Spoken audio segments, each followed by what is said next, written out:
Chicos, buenos días. El día de hoy realizamos el tema de cultura chavín.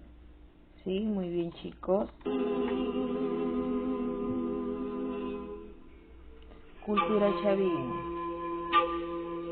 es aquella cultura antes de los incas, ¿sí? Mucho antes de los incas. Entonces nos enseñaron algo. ¿Qué podemos decir de ellos? Se ubicó en el departamento de Ancash, provincia de Huari, en el distrito de Chavín de Huantas, a orillas del río Mosna, a más de 3.000 metros sobre el nivel del mar.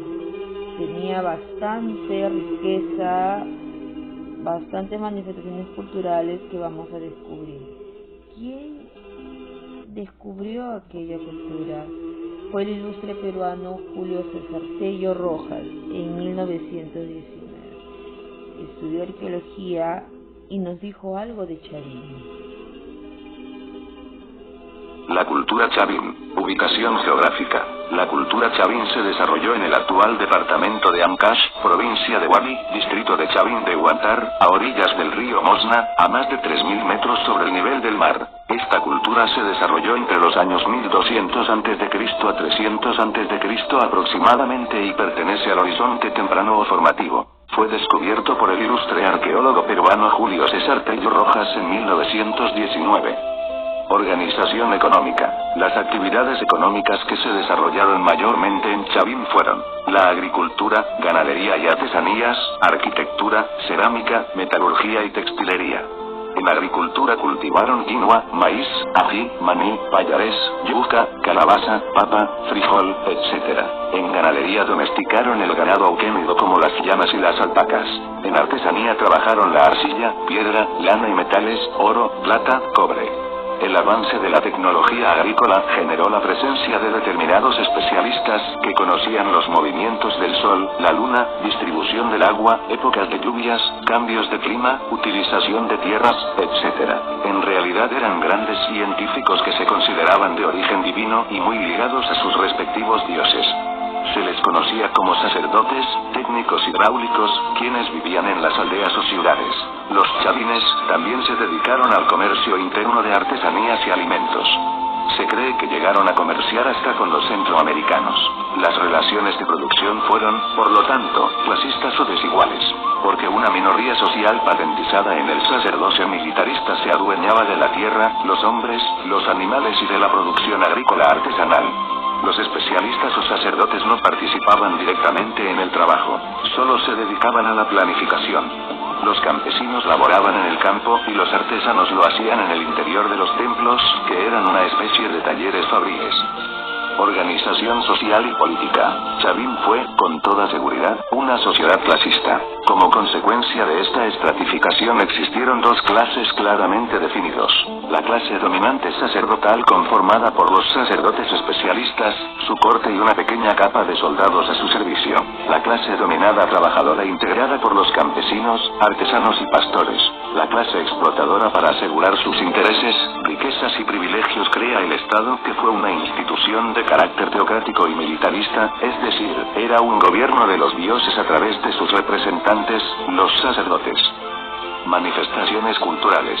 Arquitectura. Construyeron grandes templos a base de piedra, distinguiéndose la forma de edificios en U, patios subterráneos o laberintos, decoración de los frisos y murales, pozos hundidos, etc. La expresión de ellos son el templo de Chavín y el anfiteatro. Cerámica. La cerámica Chavín fue monocroma, gris, negro o marrón, con decoraciones incisas. Algunos cerámicos tienen la forma de botellas abombadas, con gollete bastante gruesa. Los motivos o figuras que representaron, por lo general, eran colmillos, garras de puma o jaguares, cabezas de cóndores. Existen dos tipos de cerámica: rocas y ofrendas. La fase roca es una cerámica ruda o tosca. La fase ofrendas es una cerámica fina y de líneas más suaves. Orfebrería. Trabajaron más en oro y en menor escala las turquesas, plata y cobre. Los adornos fueron muy hermosos, como por ejemplo, el collar de Kunturwasi, que fue un conjunto de cabecitas de serpientes, y el tesoro de Chomroyape, constituido por aretes, narigueras, sortijas, brazaletes y otras joyas. Textilería. Tejieron hicieron mantas y vestidos de lana y algodón, pero esta actividad no alcanzó un gran desarrollo. Los hombres de Chavín tuvieron conocimientos de la astronomía, matemáticas, medicina y geografía posiblemente. Escultura. Esculpieron, de igual manera, en piedra, sobresaliendo las cabezas clavas, estela de Raimondi, obelisco Tello y lanzón monolítico. La portada de las Falcónidas, los ángeles guardianes o aves sagradas. Las cabezas clavas. Las cabezas clavas eran llamadas los guardianes del templo. Se encontraban en la parte exterior del templo porque cuidaban la parte interior que era donde vivían los sacerdotes. Desde allí observaban y vigilaban el espacio público, principalmente la plaza cuadrada, que era el lugar donde se realizaban las ceremonias o los rituales religiosos. El lanzón monolítico. En el lanzón monolítico está representado el dios de Chavín, llamado dios Huiracocha o dios Huari. Es un ser antropomorfizado con atributos zoomorfos. Sus ojos son serpientes, como también su cabello y arrugas. La boca también es una serpiente y lleva colmillos. Sus manos y pies terminan en grandes garras. Tienen la mano derecha levantada y la izquierda abajo. La estela Raimondi representa a un personaje parado, frontalmente, y que porta dos báculos o varas. Tiene un gran tocado y muchos ojos. Es el dios Huari o Huiracocha, llamado también dios de los báculos o dios de las varas. Las medidas de esta escultura son 1 metro con 98 centímetros de alto y 74 centímetros de ancho. Es una escultura de piedra rectangular. El obelisco Tello. El obelisco representa los ciclos de la naturaleza y a dos jaguares, otros los llaman caimanes, colocados en ambos extremos de la piedra. Posteriormente afirmaron que en realidad no eran dos sino un solo jaguar, hermafrodita, es decir, que tenía dos sexos. Esta es la representación más complicada de la escultura Chavín.